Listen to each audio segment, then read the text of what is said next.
"From whom?" asked the Gascon. "From the queen," replied the servant. "Ho," said Porthos, raising himself in his bed, "what does she say?" D'Artagnan requested the servant to wait in the next room, and when the door was closed he sprang up from his bed and read rapidly, whilst Porthos looked at him with starting eyes, not daring to ask a single question. "Friend Porthos," said D'Artagnan, handing the letter to him, "this time, at least, you are sure of your title of baron, and I of my captaincy. Read for yourself and judge." Porthos took the letter, and with a trembling voice read the following words: "The queen wishes to speak to Monsieur d'Artagnan, who must follow the bearer." "Well," exclaimed Porthos, "I see nothing in that very extraordinary." "But I see much that is very extraordinary in it," replied D'Artagnan. "It is evident, by their sending for me, that matters are becoming complicated. Just reflect a little what an agitation the queen's mind must be in for her to have remembered me after 20 years." "It is true," said Porthos. "Sharpen your sword, baron, load your pistols, and give some corn to the horses, for I will answer for it, something lightning-like will happen ere tomorrow. But stop, do you think it can be a trap that they are laying for us?" suggested Porthos, incessantly thinking how his greatness must be irksome to inferior people.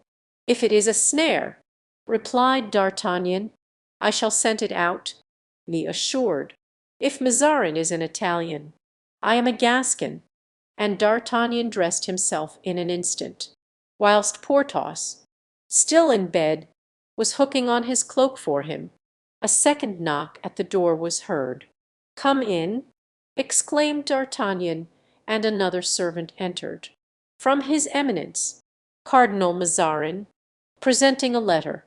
D'Artagnan looked at Porthos. "A complicated affair," said Porthos. "Where will you begin?" "It is arranged capitally. His Eminence expects me in half an hour." "Good, my friend," said D'Artagnan, turning to the servant. "Tell his Eminence that in half an hour I shall be at his command." "It is very fortunate," resumed the Gascon, when the valet had retired, "that he did not meet the other one. Do you not think that they have sent for you, both for the same thing?" "I do not think it." "I am certain of it. Quick, quick, D'Artagnan. Remember that the queen awaits you, and after the queen, the cardinal, and after the cardinal, myself." D'Artagnan summoned an of Austria's servant and signified that he was ready to follow him into the queen's presence. The servant conducted him by the Rue des Petits Champs, and turning to the left entered the little garden gate leading into the Rue Richelieu. Then they gained the private staircase, and D'Artagnan was ushered into the oratory. A certain emotion, for which he could not account, made the lieutenant's heart beat. He had no longer the assurance of youth. Experience had taught him the importance of past events.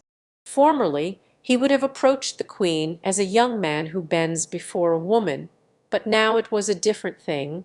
He answered her summons as an humble soldier obeys an illustrious general. The silence of the oratory was at last disturbed by the slight rustling of silk, and D'Artagnan started when he perceived the tapestry raised by a white hand, which, by its form, its color, and its beauty, he recognized as that royal hand which had one day been presented to him to kiss. The queen entered.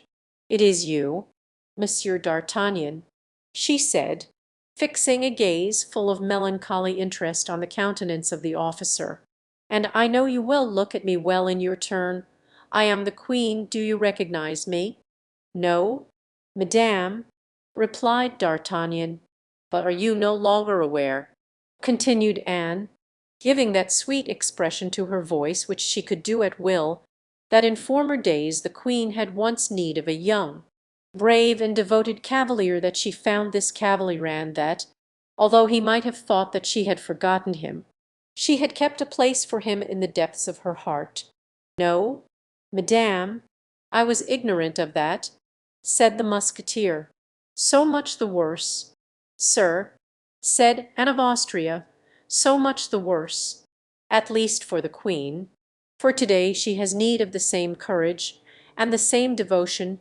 "What!" exclaimed D'Artagnan, "does the queen, surrounded as she is by such devoted servants, such wise counsellors, men, in short, so great by merit or position, does she deign to cast her eyes on an obscure soldier?" And understood this covert reproach, and was more moved than irritated by it. She had many a time felt humiliated by the self-sacrifice and disinterestedness shown by the Gascon gentleman. She had allowed herself to be exceeded in generosity. "All that you tell me of those by whom I am surrounded, Monsieur d'Artagnan, is doubtless true," said the queen, "but I have confidence in you alone. I know that you belong to the cardinal, but belong to me as well, and I will take upon myself the making of your fortune. Come, will you do to-day what formerly the gentleman you do not know did for the queen?